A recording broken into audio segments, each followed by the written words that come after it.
Hello dear students, welcome to education for success. आज की इस वीडियो में हम बात करेंगे पॉलिटी का एक मोस्ट इंपॉर्टेंट टॉपिक। आप चाहे किसी भी गवर्नमेंट एग्जाम की तैयारी कर रहे हो, यहाँ से 2 क्वेश्चन जरूर पूछे जाते हैं। आज की इस वीडियो में हम बात करने वाले हैं भारतीय संविधान के प्रमुख स्रोतों के बारे में। तो चलिए बिना किसी देरी के वीडियो को शुरू करते हैं। पहला क्वेश्चन है, भारतीय संविधान का प्रमुख स्रोत क्या है? भारतीय संविधान का जो सबसे महत्वपूर्ण स्रोत है वो है भारतीय शासन अधिनियम 1935। भारतीय शासन अधिनियम 1935 इतना इम्पोर्टेंट है भारतीय संविधान के लिए कि भारतीय संविधान में जो मूल अनुच्छेद थे 395, इनमें से लगभग 250 अनुच्छेद को ज्यों का त्यों हमारे संविधान में स्थान दिया गया है। सो भारतीय संविधान का मुख्य स्रोत भारत शासन अधिनियम 1935 होगा। भारतीय संविधान में प्रस्तावना को किस देश के संविधान से लिया गया है? भारतीय संविधान में प्रस्तावना अर्थात संविधान की जो प्रियम्बल है, इसको अमेरिका के संविधान से ग्रहण किया गया है। सो ऑप्शन नंबर सी यहाँ पर राइट होगा। दोस्तों, मैंने इस वीडियो के अंदर जितने भी क्वेश्चन लिए हैं, सारे ही क्वेश्चन मोस्ट इंपॉर्टेंट और सेलेक्टेड लिए हैं, जो कि अक्सर एग्जाम्स में पूछे जाते हैं। ठीक है, ये क्वेश्चन बार बार एग्जाम्स के अंदर रिपीट होते हैं, तभी मैंने इन क्वेश्चन को वीडियो के अंदर इंक्लूड किया है। अगर आपको किसी भी क्वेश्चन का आंसर पहले से पता है तो आप वीडियो को पॉज करके कमेंट सेक्शन में आंसर दे सकते हो। नेक्स्ट क्वेश्चन है, भारतीय संविधान में वित्तीय आपात को किस देश के संविधान से लिया गया है? भारतीय संविधान के अंदर वित्तीय आपातकाल को अमेरिका के संविधान से लिया गया है। सो ऑप्शन नंबर सी यहाँ पर राइट होगा। यहाँ पर वित्तीय आपातकाल से रिलेटेड एग्जामिनर का एक मोस्ट इंपॉर्टेंट क्वेश्चन है, जो कि एग्जामिनर लगभग हर परीक्षा में पूछता है, और वो क्वेश्चन ये है कि भारत में अब तक वित्तीय आपातकाल कितनी बार लगाया गया है। तो आप याद रखेंगे, भारत में अब तक एक बार भी वित्तीय आपातकाल नहीं लगा है। तो 0 बार वित्तीय आपातकाल लगा है। और वैसे आपातकाल की बात करें, राष्ट्रीय आपातकाल, तो वो अब तक भारत में 3 बार लगाया जा चुका है। नेक्स्ट है, भारतीय संविधान में उपराष्ट्रपति का पद किस देश के संविधान से लिया गया है? भारतीय संविधान के अंदर उपराष्ट्रपति अर्थात वाइस प्रेसिडेंट का जो पद है वो अमेरिका के संविधान से ग्रहण किया गया है। सो ऑप्शन नंबर ए यहाँ पर सही होगा। भारतीय संविधान में न्यायिक अधिकार को किस देश के संविधान से लिया गया है? भारतीय संविधान के अंदर जो न्यायिक अधिकार है उसको अमेरिका के संविधान से ग्रहण किया गया है। ऑप्शन नंबर ए यहाँ पर राइट आंसर होगा। संविधान में एकल नागरिकता का प्रावधान किस देश के संविधान से लिया गया है?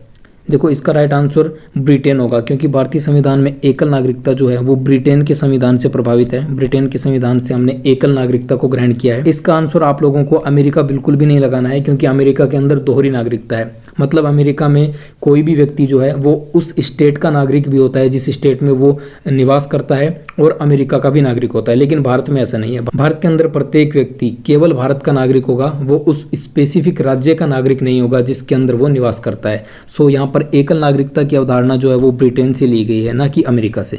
इसके अंदर आपको कंफ्यूज बिल्कुल नहीं होना है। नेक्स्ट क्वेश्चन, जो कि आपके एग्जाम के पॉइंट ऑफ व्यू से मोस्ट इंपॉर्टेंट है, भारतीय संविधान में मौलिक अधिकार को किस देश के संविधान से लिया गया है? मौलिक अधिकार अर्थात फंडामेंटल राइट्स, जो कि अमेरिका के संविधान से ग्रहण किए गए हैं। और फंडामेंटल राइट्स की बात आई है तो मैं आपको बता दूं कि भारतीय संविधान के अंदर फंडामेंटल राइट्स अर्थात मौलिक अधिकारों को संविधान के भाग 3 में रखा गया है, जिनकी चर्चा अनुच्छेद 12 से लेकर 35 तक की गई है। सो ये आप याद रखेंगे कि मौलिक अधिकार जो हैं वो अमेरिका के संविधान से लिए गए हैं। नेक्स्ट है, भारतीय संविधान में राष्ट्रपति पर महाभियोग का प्रावधान किस देश से लिया गया है? भारतीय संविधान के अंदर राष्ट्रपति पर महाभियोग का जो प्रावधान है ये अमेरिका के संविधान से ग्रहण किया गया है। अर्थात राष्ट्रपति को जब हटाना होता है तो उस पर महाभियोग की प्रक्रिया लाई जाती है। यह प्रावधान अमेरिका के संविधान से लिया गया है। और आप याद रखेंगे कि महाभियोग की जो प्रक्रिया है वो अनुच्छेद 61 के तहत संविधान के अंदर वर्णित है। अगला है क्वेश्चन नंबर 9, भारतीय संविधान में निर्वाचित राष्ट्रपति का प्रावधान किस देश से ग्रहण किया गया है? भारतीय संविधान के अंदर राष्ट्रपति के निर्वाचन का जो प्रावधान है कि भारत के अंदर एक निर्वाचित राष्ट्रपति होगा, ऐसा प्रावधान अमेरिका के संविधान से लिया गया है। ऑप्शन नंबर बी यहाँ पर राइट आंसर होगा। उम्मीद करता हूँ दोस्तों आपको सारे ही क्वेश्चन अच्छे से समझ में आ रहे होंगे। आपको इस वीडियो को कम से कम 2 बार देखना है, ताकि आपको ये सारे के सारे क्वेश्चन यहीं वीडियो के अंदर याद हो जाएँ और आपको एक्स्ट्रा बाद में ना पढ़ना पड़े। नेक्स्ट क्वेश्चन है, भारतीय संविधान में सर्वोच्च न्यायालय अर्थात सुप्रीम कोर्ट का प्रावधान किस देश से ग्रहण किया गया है? भारतीय संविधान के अंदर सुप्रीम कोर्ट का जो प्रावधान है वो अमेरिका के संविधान से लिया गया है। ऑप्शन नंबर सी यहाँ पर राइट होगा। और हमारे संविधान का जो अनुच्छेद 124 है, 124 से लेकर अनुच्छेद 147 तक सुप्रीम कोर्ट की चर्चा है, तो ये भी आप याद रखेंगे। नेक्स्ट है, भारतीय संविधान में संविधान की सर्वोच्चता का प्रावधान को किस देश से लिया गया है? संविधान की सर्वोच्चता का अर्थ होता है कि संविधान से बढ़कर देश में कुछ भी नहीं है। सो संविधान की जो सर्वोच्चता है इसका प्रावधान अमेरिका के संविधान से लिया गया है। ऑप्शन नंबर सी यहाँ पर राइट होगा। नेक्स्ट है, भारतीय संविधान में विधि का शासन प्रणाली को किस देश के संविधान से लिया गया है? विधि के शासन का अर्थ होता है कि कानून जो है वो सबके लिए समान है, अर्थात कानून सबके लिए समान रूप से लागू होगा, उसमें किसी के साथ कोई भेदभाव नहीं किया जाएगा। तो ये जो विधि का शासन है, ये जो कानूनी प्रणाली है, ये ब्रिटेन के संविधान से ग्रहण की गई है। ऑप्शन नंबर सी यहाँ पर राइट आंसर होगा। नेक्स्ट है, भारतीय संविधान में विधायी प्रक्रिया को किस देश के संविधान से ग्रहण किया गया है? भारतीय संविधान के अंदर विधायी प्रक्रिया अर्थात जिसे हम लोग लेजिस्लेटिव प्रोसीजर के नाम से भी जानते हैं, इसको ब्रिटेन के संविधान से लिया गया है। ओके, ब्रिटेन के संविधान से लिया गया है विधायी प्रक्रिया या लेजिस्लेटिव प्रोसीजर को, जो कि बेसिकली राज्यों के अंदर शासन व्यवस्था के बारे में बताता है। सो इसको ब्रिटेन के संविधान से ग्रहण किया गया है। क्वेश्चन नंबर 14 है, भारतीय संविधान में मंत्रिमंडल व्यवस्था को किस देश के संविधान से ग्रहण किया गया है? सो भारतीय संविधान के अंदर मंत्रिमंडल व्यवस्था या बोल सकते हैं संसदीय व्यवस्था जो है, ये सभी ब्रिटेन के संविधान से ही गृहीत किए गए हैं। सो ऑप्शन नंबर बी यहाँ पर राइट आंसर होगा। नेक्स्ट है, भारतीय संविधान में संसदीय सरकार प्रणाली को किस देश के संविधान से लिया गया है? संसदीय शासन प्रणाली या जो मंत्रिमंडल की व्यवस्था है, ये सभी ब्रिटेन के संविधान से ही लिए गए हैं। संसदीय शासन प्रणाली का मतलब है कि भारत में एक संसद होगी और उस संसद के 3 अंग दिए गए हैं, जो कि आपको पता होगा, लोकसभा, राज्यसभा और राष्ट्रपति। सो यहाँ पर संविधान की जो संसदीय प्रणाली है ये ब्रिटेन से ली गई है और संविधान के अनुच्छेद 79 अर्थात 79 में संसद की चर्चा है। उसके बाद राज्यसभा की चर्चा अनुच्छेद 80 में है, लोकसभा की चर्चा अनुच्छेद 81 में की गई है और वहीं पर राष्ट्रपति की बात करें तो राष्ट्रपति की चर्चा संविधान के भाग 5 के अंदर आती है। इसको आप याद रखेंगे। नेक्स्ट क्वेश्चन है, संसदीय शासन प्रणाली सर्वप्रथम किस देश में विकसित हुई? तो संसदीय शासन प्रणाली जो है वो सर्वप्रथम ब्रिटेन के अंदर ही विकसित हुई थी और भारत में संसदीय प्रणाली ब्रिटेन से ही ली गई है और संसद के 3 अंग बताए गए हैं, जो कि है लोकसभा, राज्यसभा और राष्ट्रपति। नेक्स्ट क्वेश्चन है, भारतीय संविधान में संसदीय शासन व्यवस्था को किस देश के संविधान से लिया गया है? मैंने अभी आपको बताया कि संसदीय शासन व्यवस्था जो है वो ब्रिटेन से ली गई है। ये क्वेश्चन रिपीट हो गया है। यहाँ पर मैं आपको एक चीज़ और बता दूं कि जो भारतीय संविधान के अंदर लोकसभा है वो ब्रिटेन के हाउस ऑफ कॉमन्स की तरह है। ठीक है, हाउस ऑफ कॉमन्स जो ब्रिटेन में निम्न सदन है, उसी की तरह भारत के अंदर लोकसभा का प्रावधान है और राज्यसभा का जो प्रावधान है भारत में, वो ब्रिटेन के हाउस ऑफ लॉर्ड्स के समान किया गया है। अर्थात ब्रिटेन में जो उच्च सदन है उसको हाउस ऑफ लॉर्ड्स के नाम से जाना जाता है और भारत में उच्च सदन को राज्यसभा के नाम से जाना जाता है। वहीं पर निम्न सदन जो लोकसभा है उसको ब्रिटेन के अंदर हाउस ऑफ कॉमन्स के नाम से जाना जाता है। नेक्स्ट है क्वेश्चन नंबर 18, भारतीय संविधान में राष्ट्रपति शासन का प्रावधान किस संविधान से लिया गया है? भारतीय संविधान में राष्ट्रपति शासन का प्रावधान कनाडा से लिया गया है। ऑप्शन नंबर डी यहाँ पर राइट आंसर होगा। नेक्स्ट है क्वेश्चन नंबर 19, भारतीय संविधान में संघीय व्यवस्था प्रणाली को किस देश के संविधान से अपनाया गया है? संघीय शासन प्रणाली अर्थात केंद्र और राज्यों के बीच में जो शक्तियों का बंटवारा है उसको ही हम लोग संघीय शासन व्यवस्था बोलते हैं और इसकी जो चर्चा है वो कनाडा के संविधान में है। कनाडा के संविधान से संघीय शासन प्रणाली को अपनाया गया है। यहाँ पर आप याद रखेंगे कि कनाडा की राजधानी जो है वो ओटावा है और कनाडा की करेंसी कैनेडियन डॉलर है। नेक्स्ट है क्वेश्चन नंबर 20, भारतीय संविधान में राज्यपाल का पद किस देश के संविधान से ग्रहण किया गया है? भारतीय संविधान में राज्यपाल के पद को कनाडा के संविधान से ही लिया गया है। सो यहाँ पर ऑप्शन नंबर सी राइट होगा, राज्यपाल का पद कनाडा से ग्रहण किया गया है। क्वेश्चन नंबर 21 है, भारतीय संविधान में अवशिष्ट शक्तियों को किस देश के संविधान से लिया गया है? भारतीय संविधान के अंदर जो अवशिष्ट शक्तियाँ हैं उनको कनाडा के संविधान से ही ग्रहण किया गया है। ऑप्शन नंबर सी यहाँ पर राइट होगा।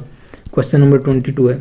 दोस्तों ये सारे ही क्वेश्चन एग्जाम के पॉइंट ऑफ व्यू से मोस्ट इंपॉर्टेंट है, तो आपको इनको अच्छे से पढ़ना है, अच्छे से ध्यान देकर इनको याद करना है। नेक्स्ट क्वेश्चन है, भारतीय संविधान में विधि निर्माण की प्रक्रिया को किस देश के संविधान से लिया गया है? विधि निर्माण की जो प्रक्रिया है अर्थात कानून निर्माण की प्रक्रिया, उसको ब्रिटेन के संविधान से ग्रहण किया गया है। अगला क्वेश्चन है, भारतीय संविधान में केंद्र राज्य संबंध को किस देश के संविधान से ग्रहण किया गया है? केंद्र और राज्य के बीच में शक्तियों का जो बंटवारा है वो मैंने अभी आपको बताया कि कनाडा के संविधान से लिया गया है, जिसको हम लोग संघीय शासन प्रणाली बोलते हैं। लेकिन केंद्र और राज्य के बीच में संबंध जो हैं, केंद्र और राज्य के बीच में संबंध, इनको ऑस्ट्रेलिया के संविधान से लिया गया है। इनके अंदर आपको कंफ्यूज नहीं होना है। केंद्र राज्य के बीच में जो संबंध हैं वो ऑस्ट्रेलिया के संविधान से, लेकिन केंद्र और राज्य के बीच में जो सरकार चलाने के लिए शक्तियों का बंटवारा है वो कनाडा के संविधान से लिया गया है। इन दोनों के अंदर आपको कंफ्यूज बिल्कुल भी नहीं होना है। नेक्स्ट है क्वेश्चन नंबर 24, भारतीय संविधान में केंद्र राज्य के बीच वित्तीय संबंध को किस देश के संविधान से लिया गया है? केंद्र और राज्य के बीच में चाहे सिंपल संबंध हो, ठीक है, या फिर वित्तीय संबंध हो, इन सभी को ऑस्ट्रेलिया के संविधान से ही ग्रहण किया गया है। क्वेश्चन नंबर 25 है, भारतीय संविधान में प्रधानमंत्री का पद किस देश से ग्रहण किया गया है? भारतीय संविधान के अंदर प्रधानमंत्री के पद को ब्रिटेन से ग्रहण किया गया है। ओके, ब्रिटेन से ही प्रधानमंत्री के पद को ग्रहित किया गया है। यहाँ पर जो मंत्रिपरिषद की चर्चा है वो संविधान के अनुच्छेद 74 में है और मंत्रिपरिषद का प्रधान ही प्रधानमंत्री कहलाता है, ठीक है। मंत्रिपरिषद का जो हेड होता है वो ही प्रधानमंत्री होता है। तो प्रधानमंत्री की जो चर्चा है वो संविधान के अनुच्छेद 75 में की गई है। नेक्स्ट है क्वेश्चन नंबर 26, भारतीय संविधान में प्रधानमंत्री तथा उसका मंत्रिपरिषद लोकसभा के प्रति उत्तरदायी होगा, ये किस देश के संविधान से लिया गया है? जैसा कि मैंने अभी आपको बताया है कि प्रधानमंत्री का पद जो है वो ब्रिटेन से लिया गया है, तो प्रधानमंत्री और मंत्रिपरिषद लोकसभा के प्रति उत्तरदायी होते हैं। ये जो व्यवस्था है ये संविधान में ब्रिटेन से ग्रहण की गई है। नेक्स्ट है, भारतीय संविधान में न्यायिक पुनरावलोकन को किस देश के संविधान से लिया गया है? दोस्तों वेरी वेरी इंपॉर्टेंट मार्क कर लेना इस क्वेश्चन को, क्योंकि न्यायिक पुनरावलोकन जो है वो अमेरिका के संविधान से लिया गया है और काफ़ी बार एग्जाम्स में ये क्वेश्चन रिपीट होता है कि न्यायिक पुनरावलोकन अर्थात जुडिशियल रिव्यू जो है वो अमेरिका से लिया गया है। नेक्स्ट है question number 28, very very important है ये क्वेश्चन। भारतीय संविधान में राज्यसभा में सीटों का आवंटन को किस देश के संविधान से लिया गया है? भारतीय संविधान में राज्यसभा के अंदर जो सीटों का आवंटन है उसको आयरलैंड के संविधान से ग्रहण किया गया है। ऑप्शन नंबर सी यहाँ पर राइट होगा, आयरलैंड। नेक्स्ट क्वेश्चन है क्वेश्चन नंबर 29, भारतीय संविधान में राष्ट्रपति के चुनाव की विधि को किस देश के संविधान से लिया गया है? देखो यहाँ पर कंफ्यूज बिल्कुल भी नहीं होना है। जो चीज़ें आपको कंफ्यूज करती हैं उनके बारे में मैं पहले ही बताकर चल रहा हूँ, सो इस वजह से आपको कंफ्यूज बिल्कुल नहीं होना है एग्जाम के अंदर।